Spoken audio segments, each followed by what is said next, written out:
إن هذا القرآن يهدي للتي هي أقوم.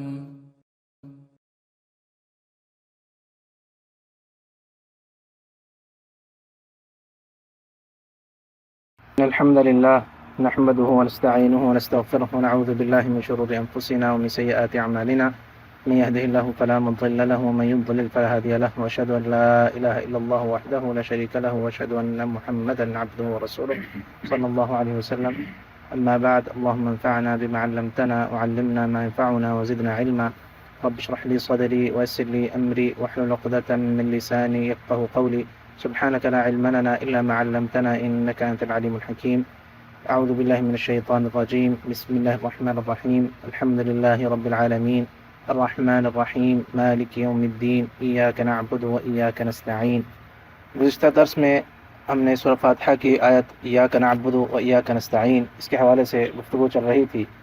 بات یہاں تک پہنچی تھی کہ اس آیت کا جو دوسرا ٹکڑا ہے ایاک نستعین، اس کا معنی یہ ہے کہ ہم اللہ سے مانگتے ہیں، اللہ کے سوا کسی اور سے نہیں مانگتے. اور یہ مانگنا غیر اللہ سے کن حالات میں جائز ہے، کن حالات میں ناجائز ہے، کب شرک ہوتا ہے، کب شرک اکبر ہے، کب شرک اصغر ہے، یہ ساری تفصیل ہم پیچھے ذکر کر چکے ہیں. یہ بات بھی ہم ذکر کر چکے کہ ایک ناجائز طریقہ یہ ہے کہ دعا میں اس انداز سے دعا کرنا کہ فلاں کے صدقے، فلاں کے وسیلے سے، فلاں کے طفیل سے ہمیں عطا کر، یا کوئی بھی دعا انسان کرے تو یہ چیز جائز نہیں ہے. اس بارے میں تفصیل سے بات گزر چکی. ایک اور بات جو آج جہاں سے ہم بات شروع کر رہے ہیں کہ جائز وسیلہ کیا ہے. یہ تو ناجائز وسیلہ تھا. ناجائز وسیلہ یہ ہے کہ کسی کا اللہ کو واسطہ دینا کہ اے اللہ نبی کے صدقے یا فلاں ولی کے صدقے یا فلاں شخص کے صدقے، یہ جائز نہیں ہے. جیسے کہ ہم نے ذکر کیا کہ بعض علماء نے کہا کہ یہ بدعت ہے اور بعض نے کہا کہ یہ شرک اصغر کے زمرے میں آتا ہے. تو جائز وسیلہ کیا ہے؟ ایک جائز وسیلہ بھی ہے جس کی شریعت میں اجازت ہے. جائز وسیلے کی 3 صورتیں ہیں، 3 طرح سے ہو سکتا ہے. پہلی صورت جائز وسیلے کی یہ ہے کہ اللہ تعالیٰ کے اسماء و صفات، ان کا وسیلہ، ان کا واسطہ اللہ کو دیا جائے. جیسا کہ انسان کہتا ہے کہ یا رب، یا اللہ، یا رب، یا رحمان، یا رحیم، یا غفور، یا کریم، اس طرح سے جو بھی الفاظ ہیں. اس طرح قرآن کریم میں بھی بہت ساری دعائیں آئی ہیں جس میں اللہ تعالیٰ کے اسماء و صفات کا واسطہ دیا گیا ہے. احادیث میں بے شمار دعائیں ایسی ہیں جن میں یہ چیز آتی ہے. اور اللہ تعالیٰ نے بلکہ قرآن کریم میں اس چیز کا حکم بھی دیا ہے. سورۃ اعراف 9واں سپارہ نکالیے اور آیت نمبر ہے 180. اللہ تعالیٰ فرماتے ہیں وَلِلَّهِ الْأَسْمَاءُ الْحُسْنَى فَادْعُوهُ بِهَا، اور اللہ تعالیٰ ہی کے لیے ہیں پاکیزہ نام، فَادْعُوهُ بِهَا، پس ان کے ذریعے اللہ سے دعا کیا کرو. وَلِلَّهِ الْأَسْمَاءُ الْحُسْنَى فَادْعُوهُ بِهَا، اور اللہ تعالیٰ ہی کے لیے ہیں پاکیزہ نام، پس ان کے ذریعے اللہ سے دعا کیا کرو. تو ان کے ذریعے دعا کیا کرو کا معنی کیا ہے؟ یہی ہے کہ ان کے واسطے سے اللہ کو پکارا کرو. اور یہ صورت جو ہے سورۃ الفاتحہ، اس میں جہاں بہت ساری باتیں ہیں، یہ صورت اس میں ایک بات یہ ہے کہ اس صورت میں اللہ تعالیٰ نے ہمیں اللہ سے مانگنے کا طریقہ سکھایا ہے کہ کس طرح سے اللہ سے دعا کی جاتی ہے. اسی لیے بعض علماء نے کہا کہ اس صورت کا نام باقاعدہ کہا کہ صورت تعلیم المسئلہ ہے. اس صورت میں سوال کرنے کی تعلیم دی گئی ہے کہ اللہ تعالیٰ سے کس طرح سے مانگنا ہے. تو اس صورت میں دیکھیے، اسی صورت میں اسی وسیلے کا بھی ذکر آیا ہے کہ ابتدا میں کیا ہے، اللہ کے ناموں کو پکارا گیا ہے، اللہ کی تعریف کی گئی ہے اللہ تعالیٰ کے اسماء و صفات سے. اس کے بعد دعا کی گئی ہے الحمدللہ رب العالمین.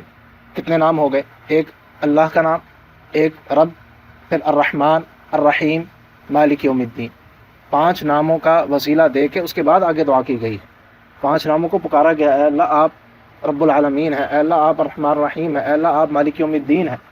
اس کے بعد پھر آگے دعا ہے. تو یہ اس صورت میں بھی اس چیز کا ذکر ہے. تو یہ طریقہ، پہلا طریقہ ہے جائز طریقہ وسیلے کا. اور بہت ساری نبی کریم صلی اللہ علیہ وسلم کی بھی احادیث میں بے شمار آپ جتنی بھی دعائیں دیکھیں ان میں کہیں نہ کہیں کوئی نہ کوئی نام، کوئی نہ کوئی اللہ کی صفت، ان کا ذکر ہوتا ہے. اس کے بعد دعا ہوتی ہے. مشہور ترین دعا ایک ہے جو لیلۃ القدر میں جو مانگی جاتی ہے، اللہم انک عفو تحب العفو فاعف عنا. تو پہلے کیا ہے، اللہ کا نام لیا گیا، اے اللہ آپ عفو ہیں، آپ وہ ہیں کہ جو معافی کو پسند کرتے ہیں. عفو اللہ کے ناموں میں سے ایک نام ہے. اسی طرح بے شمار دعائیں ہیں جن میں کبھی یا حی یا قیوم کے الفاظ آتے ہیں، کبھی غفور رحیم کے الفاظ آتے ہیں، یہ سارے نام کو لے کر اللہ کو پکارا جاتا ہے۔ دوسرا جائز طریقہ وسیلے کا وہ یہ ہے کہ انسان اپنے کسی نیک عمل کو واسطہ بنائے کہ اے اللہ میں نے فلاں وقت میں فلاں نیک عمل کیا تھا، اگر آپ کے علم میں وہ کام میرا آپ کے ہاں قبول ہے، میں نے اگر وہ آپ کے علم میں خالص نیت کے ساتھ کیا تھا، تو اس عمل کے واسطے، اس عمل کے ذریعے، اس کے وسیلے سے میری فلاں دعا قبول کیجیے، میری فلاں مسئلے کو حل کیجیے۔ اس کی دلیل کیا ہے؟ اس کی دلیل وہ مشہور حدیث ہے جو بخاری مسلم میں آتی ہے، ان 3 لوگوں کی کہ جو غار میں پھنس گئے تھے۔ اختصار سے ہم اس حدیث کو دیکھتے ہیں اس کا، تاکہ یاد دہانی بھی ہو جائے اور مسئلہ واضح ہو جائے کہ کس طرح سے انہوں نے اس کے ذریعے سے دعا کی اور اللہ نے ان کی دعا کو قبول کیا۔ حضرت ابن عمر رضی اللہ تعالیٰ عنہ روایت کرتے ہیں، اور یہ حدیث جیسے میں نے کہا کہ بخاری مسلم میں موجود ہے، کہ نبی کریم صلی اللہ علیہ وسلم نے فرمایا کہ تم میں سے پچھلی امتوں میں سے 3 لوگ ایسے تھے کہ جو کہیں نکلے سفر میں یا کہیں راستے میں نکلے اور بارش آ گئی، تیز بارش نازل ہونا شروع ہو گئی، تو انہوں نے بارش سے پناہ لینے کے لیے ایک غار میں گھس گئے۔ ہوتا کیا ہے کہ اس غار کے داہنے پہ اس کا جو کے اندر آنے کا جو راستہ تھا، وہاں پہ ایک اوپر سے چٹان سے پتھر آ کے گرتا ہے اور اس کا منہ بند ہو جاتا ہے، غار کا منہ جو ہے وہ بند ہو جاتا ہے۔ اب وہ اس میں سے نکلنے پر قادر نہیں ہے۔ ان لوگوں نے آپس میں کہا، بعض نے کہا کہ یہ ایسی مصیبت ہے کہ اس میں سے سوائے سچائی کے تمہیں کوئی چیز وہ نہیں نکال سکے گی۔ تم میں سے ہر ایک شخص نے کہا کہ ہم میں سے ہر ایک ایسا کرے کہ اللہ تعالیٰ سے اس طرح سے دعا کرے اس عمل سے کہ جو اس نے بالکل سچا عمل کیا ہے، یعنی جو خالص نیت کے ساتھ اس نے کیا ہو، جو اس کو پتہ ہے، تو شاید کہ اللہ تعالیٰ اس مصیبت سے ہمیں نکال دے۔ اس بات پر سب کا اتفاق ہوا، ایک بندے نے یہ مشورہ دیا، سب نے کہا کہ ٹھیک ہے۔ ان میں سے پہلے شخص نے دعا کی، کہا کہ اے اللہ میرے 2 بڑے بوڑھے والدین تھے اور میرے چھوٹے بچے بھی تھے، میں بکریاں وغیرہ چرا کے گزارا کرتا تھا، تو کہتا ہے کہ میں جب واپس آتا تو میں ان کا بکری کا دودھ نکال کے وہ سب سے پہلے اپنے والدین کو پلایا کرتا اور پھر اپنے بچوں کو دیا کرتا۔ ایک دن ایسا ہوا کہ مجھے تاخیر ہو گئی، جب میں آیا تو شام ہو چکی تھی یا رات ہو چکی تھی، تو میں نے جب دودھ نکال کر لے کر آیا تو دیکھا کہ وہ سو چکے ہیں، میرے والدین، بوڑھے والدین وہ سو چکے ہیں۔ کہتا ہے کہ میں ان کے سرہانے کھڑا ہو گیا اور مجھے یہ چیز اچھی نہیں لگی کہ میں ان کو جگاؤں ان کی نیند سے، اور میرے ہاتھ میں پیالہ موجود تھا، میں انتظار کر رہا تھا کہ وہ اٹھیں اور اس کو اپنے خوراک کو لے لیں، دودھ کو پی لیں، اور مجھے یہ بھی اچھا نہیں لگا کہ میں بچوں کو ان سے پہلے دے دوں، کیونکہ میں کبھی بھی اپنے بچوں کو دودھ نہیں پلایا کرتا تھا اس سے پہلے کہ اپنے والدین کو نہ دے دوں۔ تو کہتے ہیں کہ بچے جو ہے وہ بلکنے لگے، رونے لگے وہ بھوک سے، لیکن مجھے پھر بھی یہ چیز گوارا نہیں ہوئی کہ میرے والدین جو ہے وہ انہوں نے جب تک نہیں پیا میں ان کو کیسے دوں، یہاں تک کہ فجر ہو گئی۔ اسی معاملے میں فجر ہو گئی، فجر کے یعنی صبح طلوع ہو گئی، اس کے بعد وہ اٹھے اور انہوں نے اپنا وہ دودھ جو تھا وہ لیا، اس کو پی لیا۔ کہتا ہے کہ اے اللہ اگر آپ کے علم میں یہ کام میں نے آپ کی رضا کے لیے، خالصتاً آپ کی رضا کے لیے کیا تھا، تو یہ جس مصیبت میں ہم پھنسے ہیں اس کو ہم سے دور کر دے، اس پتھر کو یہاں سے ہٹا دے۔ تو اللہ تعالیٰ نے اس کو تھوڑا سا سرکا دیا کہ نبی کریم صلی اللہ علیہ وسلم نے فرمایا کہ یہاں تک کہ وہ آسمان کو ان کو نظر آنے لگ گیا، لیکن بھی بالکل ہلکا سا سرکا تھا۔ دوسرے شخص نے پھر دعا کی، اس نے کہا کہ اے اللہ میری ایک چچا کی بیٹی تھی جو مجھے لوگوں میں سے سب سے زیادہ محبوب تھی، اور میں نے اس سے برائی کے ارتکاب کا ارادہ کیا، لیکن اس نے ایسا نہ کیا، اس نے میری نہ مانی، اس برائی کی طرف وہ نہ آئی اور اس نے کچھ نہ کیا، یہاں تک کہ اس کو قحط سالی کا وہ شکار ہو گئی اور برا وقت ان کے اوپر آ گیا، تنگ دستی آ گئی، تو میرے پاس وہ آئی اور اس کو میں نے 120 دینار وہ دیے اس شرط پہ کہ وہ مجھے اپنے ساتھ برائی کا ارتکاب کرنے دے۔ اس نے مجبوری میں اس چیز کو قبول کیا۔ کہا کہ جب میں اس کے قریب آ گیا اس کے اور برائی کا ارتکاب کرنے والا تھا، تو اس نے کہا کہ اے اللہ کے بندے، اللہ سے ڈرو اور اس کو غلط طریقے سے استعمال نہ کرو، غلط طریقے سے یہ ناجائز یہ کام مت کرو۔ تو کہا کہ جب اس نے یہ کہا تو میں اٹھ کھڑا ہوا، میں اس سے پیچھے ہٹ گیا اور میں نے وہ برائی کا ارتکاب نہیں کیا، حالانکہ وہ مجھے لوگوں میں سب سے زیادہ محبوب تھی، اور جو اس سے میں نے کو پیسے دیے تھے وہ بھی، جو دینار دیے تھے وہ بھی اس کے چھوڑ دیے، وہ بھی اس سے واپس نہیں لیے۔ اے اللہ اگر آپ کے علم میں نے یہ کام آپ کی خشیت کی وجہ سے، آپ کی ڈر کی وجہ سے کیا تھا، تو یہ جو ہمارے اوپر مصیبت آئی ہے اس کو دور کر دے اور ہم سے اس پتھر کو ہٹا دے۔ کہا کہ نبی کریم صلی اللہ علیہ وسلم نے کہا کہ پتھر تھوڑا سا اور سے رکھ جاتا ہے لیکن ابھی بھی وہ نکلنے کے قابل نہیں ہوتے۔ تیسرا شخص وہ دعا کرتا ہے، کہتا ہے کہ یا اللہ میں نے ایک شخص کو ایک کام پہ لگایا تھا، اس کی اجرت مقرر کی تھی، اور اس کی اجرت کچھ زراعت میں سے کچھ کھیتی باڑی کا اس کا حصہ تھا کہ اتنا حصہ تمہیں میں دوں گا، جو فصل ہوگی اس میں سے۔ وہ اس کی اجرت طے ہوئی اور اس سے میں نے کام لیا۔ جب اس نے اپنا کام کر لیا، اس نے مجھے کہا کہ مجھے میرا حق مجھے دو۔ میں نے اس کو کہا کہ یہ ہے تمہارا حق، اس کو دیا، اس نے وہ نہ لیا۔ کسی جھگڑے کی وجہ سے کوئی بات، ان کے آپس میں کوئی جھگڑا ہو گیا اور اس نے کہا کہ نہیں مجھے نہیں چاہیے، اور وہ چلا گیا اپنی اجرت لیے بغیر، وہ جھگڑا کر کے چلا گیا۔ کہا کہ میں نے وہ جو اس کی اجرت تھی اس کو میں نے اس کے بیج بو دیے اور اس سے اس کو زراعت کر دی۔ کہا کہ کچھ وقت گزرا کہ وہ اس میں پھل وغیرہ لگے اور اس سے بہت زیادہ مال جو ہے وہ اکٹھا ہو گیا، وہ جو اجرت کے لیے جو فصل مقرر کی تھی اسی کی نتیجے سے بہت زیادہ مال اکٹھا ہو گیا۔ کہا کہ کچھ بہت عرصے بعد وہ میرے پاس آیا اور کہا کہ میری اجرت مجھے دے دو۔ تو میں نے اس کو کہا کہ یہ جو سارے اونٹ اور گائے اور بکریاں وغیرہ اور اسی طرح سے غلام وغیرہ ہیں، یہ سارے جو تم دیکھ رہے ہو یہ ساری تمہاری اجرت ہے۔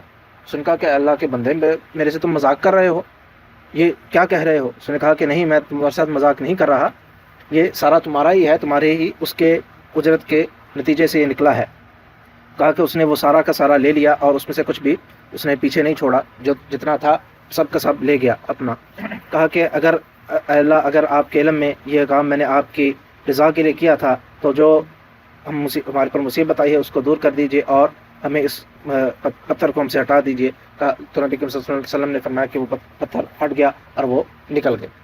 تو اس حدیث میں یہ اس بات کی دلیل ہے کہ اس طرح سے اپنے نیک عمل کا وسیلہ دے کر اللہ سے دعا کرنا یہ جائز ہے، اور اس سے اللہ تعالیٰ دعاؤں کو قبول کرتے ہیں۔ اور اس صورت میں بھی اس چیز کی طرف بعض علماء نے کہا کہ اس وسیلے کی طرف اشارہ بھی موجود ہے۔ یہ جو دوسری صورت ہے نیک عمل کو وسیلہ بنا کے، اس طرف اشارہ ہے۔ کس طرح سے؟ اسی آیت میں ایاک نعبد و ایاک نستعین، ایاک نعبد پہلے آیا ہے اور ایاک نستعین بعد میں آیا ہے۔ بعض علماء نے کہا کہ اس میں یہی بات ہے کہ عبادت کو وسیلہ بنایا گیا ہے اللہ سے مانگنے کے لیے، کہ عبادت ہمارا نیک عمل ہے، اللہ ہم آپ کی عبادت کرتے ہیں، آپ ہی سے ہم اسی لیے مانگتے ہیں۔ تو یہ بھی ایک نیک عمل ہے کہ جس کو وسیلہ یہاں پر بنایا گیا ہے۔ تیسرا جو جائز طریقہ ہے وسیلے کا وہ یہ ہے کہ کسی نیک شخص کو کہا جائے جو زندہ ہو، جو موجود ہو، اس سے دعا کی درخواست کی جائے کہ آپ میرے لیے دعا کریں۔ کوئی نیک شخص ہو اس سے دعا کی درخواست کرنا، اس میں کوئی حرج نہیں ہے، یہ جائز ہے۔ صحابہ کرام نبی کریم صلی اللہ علیہ وسلم سے دعائیں کیا کروایا کرتے تھے، اور اسی طرح سے ان کے بعد بھی صحابہ کرام، تابعین وغیرہ، وہ طریقہ معروف ہے کہ کسی بھی نیک بندہ جو ہو اس سے دعا کروانا، اس میں کوئی حرج نہیں۔ لیکن وہ ایسا شخص ہو کہ جو زندہ ہو، جو موجود ہو، انہیں کہ کسی مردہ سے کہیں کہ بھی یہ بھی نیک بندہ ہے، ہم اس سے کہتے ہیں کہ ہمارے لیے دعا کرے، وہ مر چکا، اب اس سے دعا کرنا وہ جائز نہیں۔ وہ جیسے کہ ہم پہلے ذکر کر چکے ہیں کہ وہ شرک اکبر کے زمرے میں آتا ہے۔ یہاں پہ ایک اور بات کہ کسی نیک شخص سے دعا کی درخواست کرنا یہ جائز ہے، لیکن کیا یہ افضل ہے؟ افضل طریقہ، بہتر طریقہ کیا ہے؟ جیسے کہ ہم نے پہلے آپ کو یاد ہوگا کہ مدد مانگنے کے حوالے سے بھی کہا تھا کہ مدد کسی سے مانگنا جائز ہے، درست ہے، لیکن افضل یہ ہے کہ انسان کوشش کرے کہ کسی سے اس کو مدد مانگنی نہ پڑے۔ یہاں پر بھی کسی سے دعا کروانے کے حوالے سے بھی بات یہی ہے، علماء لکھتے ہیں کہ بہتر اور افضل طریقہ یہی ہے کہ آپ اپنے لیے خود دعا کریں، کسی کو آپ یہ نہ کہیں کہ میرے لیے دعا کرے، اگرچہ جائز ہے، اگرچہ کوئی حرج نہیں۔ امام ابن تیمیہ اس حوالے سے بیان کرتے ہیں کہ صحابہ کرام میں جو کبار صحابہ ہیں، حضرت ابوبکر، حضرت عمر، حضرت عثمان، حضرت علی وغیرہ، جو بڑے بڑے صحابہ ہیں، جو اونچے درجات والے ہیں، ان سے کوئی ایسی صحیح روایت نہیں ملتی کہ انہوں نے نبی کریم صلی اللہ علیہ وسلم سے دعا کروائی ہو۔ اگرچہ صحابہ کرام کرواتے تھے، لیکن بڑے صحابہ میں سے کسی نے دعا نہیں کروائی. خود اپنے لیے دعا کرے، وہ سب سے افضل ہے، سب سے بہتر طریقہ ہے. کیوں؟ اس لیے کہ انسان جب خود اپنے لیے دعا کرتا ہے، جس اخلاص سے، جس تڑپ سے، جس عاجزی سے وہ دعا کرے گا اللہ تعالیٰ سے، جس طرح سے اپنا مسئلہ اللہ کے سامنے وہ رکھے گا، اور کوئی نہیں اس طرح سے کر سکتا. اور دوسری بات یہ ہے کہ اس میں بھی پھر وہی بات جو ہم نے پہلے کہی تھی کہ کسی سے مدد مانگنا جائز ہے، لیکن اس کو ناپسند کیوں اس لیے کیا گیا ہے کہ اس میں کسی غیر اللہ سے تھوڑا بہت تعلق اس سے جڑتا ہے، تھوڑی بہت انسان کے دل میں کوئی بات آ جاتی ہے. یہاں پر بھی وہی مسئلہ ہے کہ اگر آپ کسی دوسرے سے دعا کریں گے تو آپ کے دل میں کچھ نہ کچھ اس کے بارے میں کہ یہ میرے دعا کرے گا تو میرا مسئلہ حل ہوگا. تو گویا کہ آپ نے اللہ سے اپنی حاجت نہیں رکھی، اللہ کے سامنے رکھی، کسی مخلوق کے سامنے اپنی حاجت رکھ دی ہے. یعنی تھوڑا سا اس میں اس چیز کا شائبہ تھا، اگرچہ جیسے ہم نے کہا کہ جائز ہے، کوئی اس میں حرج نہیں ہے، لیکن انسان کے دل میں بعض دفعہ اس قسم کے خیالات آتے ہیں، اس قسم کے جذبات پیدا ہو جاتے ہیں کہ کہیں کہ یہ کرے گا تو ہوگا. تو یہ چیز نہیں ہونی چاہیے. اللہ سے ایک تو یہ ہے کہ اللہ سے انسان کا تعلق ایسا ہونا چاہیے، اللہ پہ اتنا بھروسہ ہونا چاہیے کہ دعا میں نے کی ہے تو اللہ تعالیٰ ضرور قبول کرے گا. جب اللہ تعالیٰ بار بار قرآن میں کہتے ہیں کہ میرے سے مانگو میں تمہیں عطا کروں گا. اور جیسا کہ نبی کریم صلی اللہ علیہ وسلم کی حدیث ہے کہ جو شخص اللہ تعالیٰ سے نہیں مانگتا اللہ تعالیٰ اس پہ ناراض ہوتے ہیں. جو اللہ سے دعا نہیں کرتا اللہ تعالیٰ اس سے ناراض ہوتے ہیں. اللہ تعالیٰ مانگنے سے ناراض نہیں ہوتے، نہ مانگنے پہ ناراض ہوتے ہیں. تو بہتر اور افضل طریقہ یہی ہے کہ انسان اپنے لیے خود دعا کرے اور کسی دوسرے کو اس کی حاجت نہ ہو. بعض روایات میں یہ آتا ہے کہ ایک دفعہ حضرت عمر رضی اللہ تعالیٰ عنہ وہ عمرے کے لیے جا رہے تھے تو نبی کریم صلی اللہ علیہ وسلم نے ان کو کہا کہ ہمیں بھی اپنی دعاؤں میں یاد رکھنا. اس طرح کی روایت آتی ہے. اس روایت کے حوالے سے پہلی بات تو یہ ہے کہ یہ سند کے اعتبار سے صحیح نہیں ہے. یہ اکثر مشہور روایت اسی مسئلے کے حوالے سے کہ کسی دوسرے سے دعا کروانے کے حوالے سے اکثر یہ نقل کی جاتی ہے، لیکن یہ سند کے اعتبار سے صحیح اور درست نہیں ہے. اگر اس کو درست مانا بھی جائے تو امام ابن تیمیہ نے اس حدیث کی تشریح میں یہ لکھتے ہیں کہ اگر اس کو ہم بالفرض یہ مان لیں کہ صحیح سند ہے، صحیح حدیث ہی سمجھ لیں، تو اس کا معنی یہ ہوگا کہ نبی ہیں اور وہ صحابی کو کہہ رہے ہیں کہ میرے لیے دعا کرو. مقصود کہتے ہیں امام ابن تیمیہ، یہ ان کے بات کا مفہوم یہ ہے کہ اس کا مقصود یہ نہیں ہے کہ وہ ان سے دعا کی درخواست کی، یہ مقصود ہے کہ اس کو فائدہ ہو، جس کو کہا جا رہا ہے اس کے فائدے کے لیے کہ تم اگر میرے لیے دعا کرو گے تو فرشتہ اللہ کا تمہارے لیے دعا کرے گا. اس مقصد سے ان کو کہا گیا کہ یا یہ مقصود تھا کہ ان کو یہ تعلیم دینا کہ دوسروں کے لیے بھی دعا کیا کرو، صرف اپنے لیے دعا نہ کرو، دوسروں کو بھی اپنی دعاؤں میں یاد رکھا کرو. یہ مقصود تھا، یہ نہیں تھا کہ ان سے دعا کروانا مقصود نہیں تھا. اور ہو بھی نہیں سکتا کہ وہ نبی کریم صلی اللہ علیہ وسلم تو خود اللہ کے نبی ہیں، وہ کیسے کسی اپنی امتی سے کہہ سکتے ہیں کہ تم میرے لیے دعا کرو؟ ایسا تو ممکن نہیں. تو اس لیے علماء یہ کہتے ہیں، یہی امام ابن تیمیہ ہی اس حوالے سے کہتے ہیں کہ اگر آپ نے کسی کو کہنا بھی ہے کہ تم میرے لیے دعا کرو، اکثر ہم کہتے ہیں، عام روٹین میں بھی کہتے ہیں کہ دعا میں یاد رکھیے، تو اس میں کوئی حرج نہیں، لیکن اس میں اپنی نیت کو چینج کریں، اپنی نیت کو بدلیں. آپ کی نیت یہ نہیں ہونی چاہیے کہ یہ میرے لیے دعا کرے گا تو میرے مسائل حل ہوں گے. نیت یہ ہونی چاہیے، یہ وہی بات ہے کہ یہ افضلیت کی بات ہے، جائز ناجائز کی بات یہاں پہ نہیں ہو رہی. کہتے ہیں کہ نیت اس میں یہ ہونی چاہیے کہ اس بندے کا فائدہ ہو، وہ میرے لیے دعا کرے گا. ایک تو یہ ہے کہ وہ ایک اللہ کی عبادت کرے گا، ایک عبادت میں مشغول ہوگا، نیکی کمائے گا، اس کو فائدہ ہوگا. اگر وہ میرے لیے دعا کرے گا تو اس کو فائدہ ہوگا، ایک بات. دوسری بات کہ اگر وہ میرے لیے دعا کرے گا، جیسا کہ صحیح حدیث میں آتا ہے کہ جب کوئی شخص اپنے مسلمان بھائی کے لیے اس کی غیر موجودگی میں دعا کرتا ہے، اللہ تعالیٰ ایک فرشتے کو مقرر کر دیتے ہیں جو کہتا ہے کہ وَلَكَ بِمِثْلِ، جو تم نے اپنے بھائی کے لیے دعا کی اللہ تعالیٰ تمہیں بھی وہ عطا کرے. تو اس مقصد سے، اس نیت سے لوگوں کو یہ کہنا، اس میں کوئی حرج نہیں کہ میرے لیے دعا کریں یا میرے کو دعاؤں میں یاد رکھیں، تاکہ وہ اللہ کی عبادت میں مشغول ہو، اللہ کا اس کو قرب حاصل ہو دعا کرنے سے، اور اللہ کا فرشتہ اس کے لیے بھی دعا کرے. تو یہ امام ابن تیمیہ اس حوالے سے لکھتے ہیں. یہ وسیلے کے 3 جائز طریقے ہیں جو علماء نے بیان کیے ہیں، اس کے علاوہ اور کوئی طریقہ جائز نہیں ہے. اللہ سے اس طریقے سے مانگے، اللہ کے ناموں کا وسیلہ دیں، واسطہ دیں، جیسا کہ سورہ فاتحہ نے ہمیں سکھایا ہے، جیسا کہ قرآن کی دیگر دعائیں ہیں، نبی کریم صلی اللہ علیہ وسلم کی دیگر دعائیں ہیں. اللہ کے ناموں کو پکار کے اللہ کو پکارا جائے، یا اپنے نیک اعمال کو اللہ کے سامنے پیش کیا جائے، یا کسی نیک شخص سے دعا کروائی جائے. یہ تینوں طریقے جائز ہیں، اس کے علاوہ اور کوئی طریقہ جائز نہیں. واللہ تعالی اعلم، وصلی اللہ وسلم علی نبینا محمد وعلی آلہ وصحبہ اجمعین. یہیں سے انشاءاللہ اگلا درس شروع کریں گے.